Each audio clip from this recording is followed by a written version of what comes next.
ইয়াবা চোরাচালান সিন্ডিকেটের গডফাদারের তালিকা নিয়ে খোঁজ খবর রাখছেন কিন্তু আমাদের সহকর্মী শাহাদাত নিশাদ। দর্শক, এই বিষয়ে আলোচনায় এই মুহূর্তে সরাসরি স্টুডিওতে যুক্ত আছেন আমাদের সাথে শাহাদাত নিশাদ। আমি সরাসরি যুক্ত হচ্ছি নিশাদের সাথে। নিশাদ, আমাদের আরেক সহকর্মী নিয়াজ মোর্শেদের প্রতিবেদন দেখলাম এবং তিনি কিন্তু তার প্রতিবেদনে উঠিয়েছে যে মাদকের 10 গডফাদার সহ 122 আসামিকে গ্রেফতার করা হয়েছে। এই বিষয়ে আসলে আপনি কি বলবেন বা এ নিয়ে কি তথ্য আছে আপনার কাছে, যদি আমাদের দর্শককে আপনি বলতেন। ধন্যবাদ আপনাকে। সিআইডি সাধারণত যে কোনো মামলা তদন্তে তারা অনুসন্ধান করে বের করার চেষ্টা করে। সেক্ষেত্রে 2020 সাল থেকে তারা 35টি মামলা অনুসন্ধান করে, যেটি মাদক নিয়ে। তো সেই 35টি মামলা যখন তারা অনুসন্ধান করতে যায় এবং সেক্ষেত্রে কিন্তু তারা আজকে একটি সফলতা আমাদেরকে দেখিয়েছে। সেখানে তারা 122 জনকে গ্রেফতার করে এবং আমরা এর আগেও দেখেছি মাদক মামলায় যতজন গ্রেফতার হয়েছে বেশিরভাগ কিন্তু যারা মাদক বিক্রেতা যারা আছে, অর্থাৎ বিশেষ করে রাস্তায় যাদেরকে মাদক বিক্রি করতে দেখা যায়, এরকম বেশ কয়েকজনকে গ্রেফতারের ঘটনা ঘটেছে।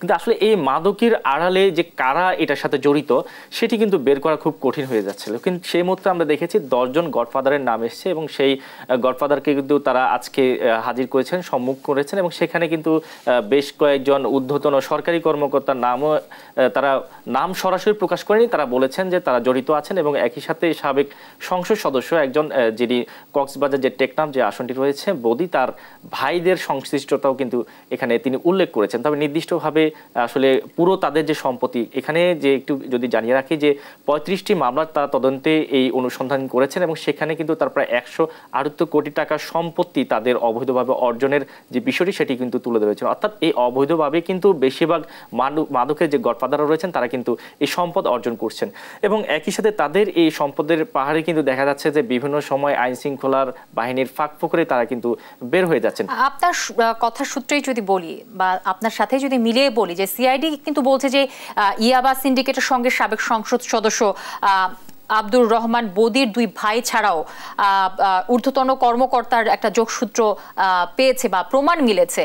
আসলে মূলত কারা এই তাদের সাথে যুক্ত আছেন এই বিষয়ে আপনার কাছে যদি আমি জানতে চাই। আমি যদি প্রথমে আব্দুর রহমান বদির যে স্টোরি সেটি যদি বলতে যাই, সেখানে কিন্তু আপনি জানেন 2018 সালে বদির কিন্তু এই মাদক কারবারের সাথে যে সংশ্লিষ্টতা সেটি কিন্তু সবচেয়ে বেশি প্রকাশ্যে আসে এবং এইটি আসলে এখনকার না, 2014 সালে মাদকদ্রব্য নিয়ন্ত্রণ অধিদপ্তর একটি মামলা করে মাদক নিয়ে কক্সবাজারে। সেখানে কিন্তু বদির ভাই এবং তার যে একেবারে আত্মীয় স্বজনের নামও কিন্তু সেখানে আসে এবং তার ব্যয় কিন্তু 2018 সালে যে আইন শৃঙ্খলা বাহিনীর সাথে বন্দুকযুদ্ধে নিহত হয়েছে এবং সেই ক্ষেত্রে তিনি যে নিহত হয়েছে এবং তার বিরুদ্ধে কিন্তু মাদকের বেশ কয়েকটি মামলা ছিল। অর্থাৎ তাদের পরিবারের সংশ্লিষ্টতা কিন্তু আজকে না, অনেক আগে থেকেই কিন্তু এই সাথে সংশ্লিষ্ট এবং এরপর থেকেই কিন্তু এখনো আজকে সিআইডি যে তদন্তে সেখানেও 2 ভাইয়ের নাম কিন্তু এসছেন এবং তাদেরও বিপুল সম্পত্তির কথা এসছেন এবং তাদেরকে যে আসলে যারা সহযোগিতা করছেন তারা কিন্তু বেশিরভাগই এখানে সিআইডি যে তথ্য আমাদেরকে দিয়েছেন ঊর্ধ্বতন কর্মকর্তা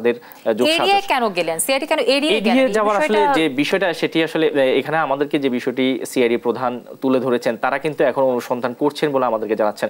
অর্থাৎ এখানে অনুসন্ধান করছেন বলে কি এড়িয়ে গেলেন এরকম কিছু কি আমরা ধরে নেব? তারা যে 35টি সঠিক তথ্য নাই এর জন্য কি 35টি মামলার মধ্যে কিন্তু তারা আমাদেরকে যে হিসেব আজকে দিয়েছেন, তারা 3টি মামলার যে হিসাব আমাদেরকে দিয়েছেন, 3টি মামলায় কিন্তু তারা যে যারা জড়িত গডফাদার অর্থাৎ 10 জনের নাম পেয়েছে, সেক্ষেত্রে 3টি মামলার গডফাদারদের সম্পত্তি বদির ইয়াবা সংশ্লিষ্টতা কিন্তু একদমই ওপেন সিক্রেট। তো এই নিয়ে আসলে সিআইডি কেনই বা লুকালেন বা কেনই বা এড়িয়ে গেলেন? এই সংশ্লিষ্টতা নিয়ে আসলে কেন তারা এরকম করলেন? এখানে আসলে মাদকে কিন্তু সবচেয়ে বড় চালান কিন্তু টেকনাফ হয়ে কিন্তু বাংলাদেশের বিভিন্ন প্রান্তে ছড়িয়ে যাচ্ছে এবং সেক্ষেত্রে আপনি জানেন যে মায়ানমারের সাথে একটি সম্পর্কের সেখানে কিন্তু নদীপথে বেশিরভাগ ইয়াবা চালানটা হচ্ছে এবং সেক্ষেত্রে বদির সংশ্লিষ্টতা সবচেয়ে বেশি ছিল এবং সেক্ষেত্রে বিভিন্ন জায়গায় কিন্তু এটি ছড়িয়ে যায়। তবে এক্ষেত্রে সরকারিভাবে আমরা যদি দেখি দলীয়ভাবে তার বিরুদ্ধে কিন্তু অবস্থান নেওয়া হয়েছিল এবং তাকে 2018 সাল পর্যন্ত সে সংসদ সদস্য ছিল। তার পরবর্তীতে তার জায়গায় তার স্ত্রীকে সেখানকার সংসদ সদস্য করা হয়েছে। অর্থাৎ যে বিষয়টি স্পষ্ট হওয়ার কারণে কিন্তু তাকে তার জায়গা থেকে সরিয়ে দেওয়া হয়েছে এবং অবৈধভাবে তিনি এই সম্পত্তি অর্জনের দায়ে কিন্তু দুর্নীতি দমন কমিশন দুদক থেকেও তাকে কিন্তু জেল খাটতে হয়েছে। তো সেক্ষেত্রে সিআইডি তারা যে বিষয়টা আসলে বারবার এড়িয়ে যাচ্ছে, এই বিষয়টার জন্য তারা সাংবাদিকদের সামনে খোলাসা করেছে যে তারা যেহেতু 35টি মামলা তদন্ত করছে এবং 35টির মধ্যে 3টি মামলা তারা তথ্য যারা সম্পত্তি পেয়েছে, বিশেষ করে তারা আরেকটি বিষয় কিন্তু এখানে আমাদেরকে জানিয়ে রেখেছে, তারা আরো 37 কোটি টাকার সম্পত্তি কিন্তু তারা ফ্রিজ করবে এমন একটি নির্দেশনা দিয়েছে। থাকুন শাহাদাত নিশাদ, আমাদের সময় স্বল্পতার কারণে হয়তো বা সম্পূর্ণ খবর আপনার কাছ থেকে নিতে পারলাম না, তবে অবশ্যই আমাদের দর্শক জানতে পারলো আপনার কাছ থেকে অনেক কিছু। ধন্যবাদ শাহাদাত নিশাদ।